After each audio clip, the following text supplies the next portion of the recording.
Hi, my art room friends. Mrs. Nolte here. Welcome back to art class. Today we're going to be making some leaf rubbings. What you're going to need for materials will be some really plain thin copy paper, crayons, and some leaves. This is a pretty simple one today. I'm going to start with a crayon and I'm going to break a small piece of it off, or if you have some older crayons and you just have a little section, that's all you need, just a little nub of a crayon, and I'm going to take off the paper. You want to use a darker color than a lighter color. This will work a little better with a darker color. Next, I'm going to take a leaf with the veining side up. The veining side has the texture. You can feel it when you rub your finger on it. Lay the paper on top, and then very, very gently, we're going to start rubbing from the center of the leaf out to the edge. When I first teach this, I always ask my students to rub from the center out. That way the paper doesn't scrunch up on you. As you get a little more comfortable with it, you might be able to rub in a different direction, but to start with, I'd like you to practice one where you rub from the center of the leaf and very gently rub out. So now we're going to make one more piece of art with multiple leaves. Again, I'm going to pick a leaf that has some nice strong veining on one side, the other side smooth. So the smooth is going to go down on the table.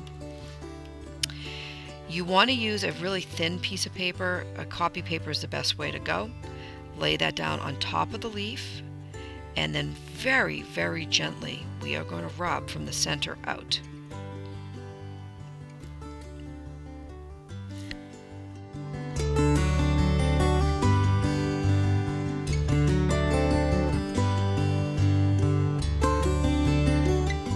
So now I'm going to add another leaf. I'm going to do 3 leaves on this paper. And the next leaf that I found, this one wasn't quite as dried as the last one. This one's a little more green. Again, find the side, feel the side with the texture that has the veining. Put the smooth side down on the table, and then you're going to very gently rub with your crayon. And all that veining should show up. And I'm going to try to make sure I go around on the edge so I can see the edge of the leaf. It's important that when you hold down the paper, you put your hand on the paper so it doesn't slide around on you. If you do, you're going to get a double or triple image, and it's going to not look as sharp. Now this is a drier leaf. I thought I would try.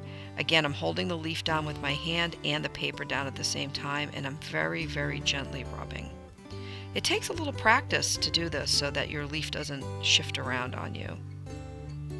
So now I have 3 leaves, and I think I'm going to do one more down the bottom corner here, but you can do 3, that's fine. And I'm going to just lay it.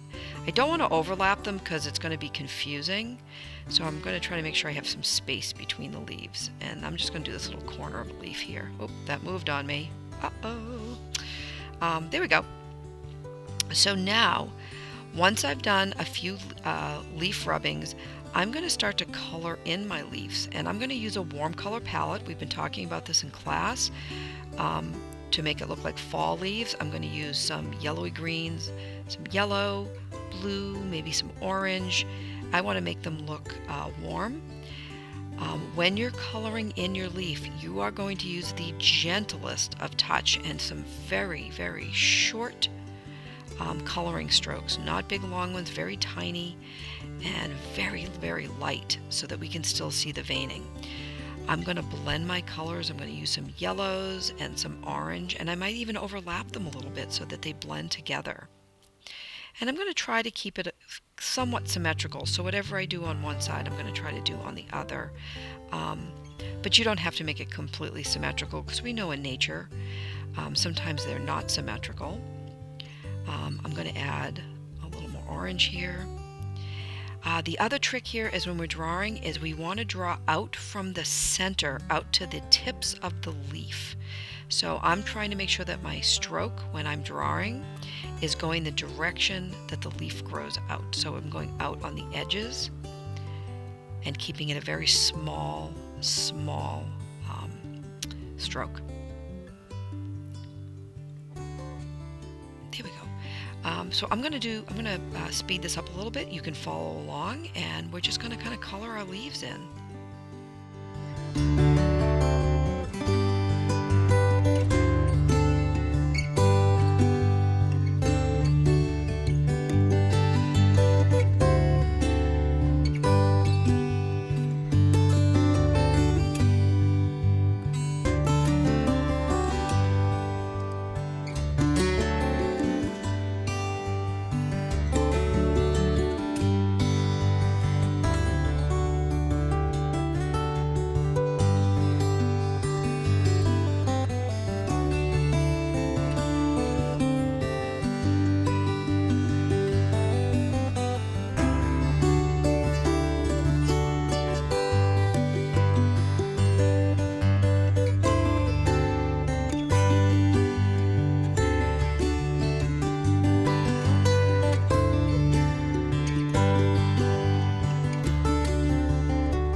So this was a really fun way to learn a little bit about texture.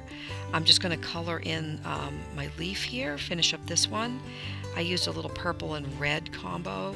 Sometimes purple can be a warmer color too if it has a lot of red in it. And I hope you enjoyed this fun little fall activity to learn a little bit about a texture in our leaves.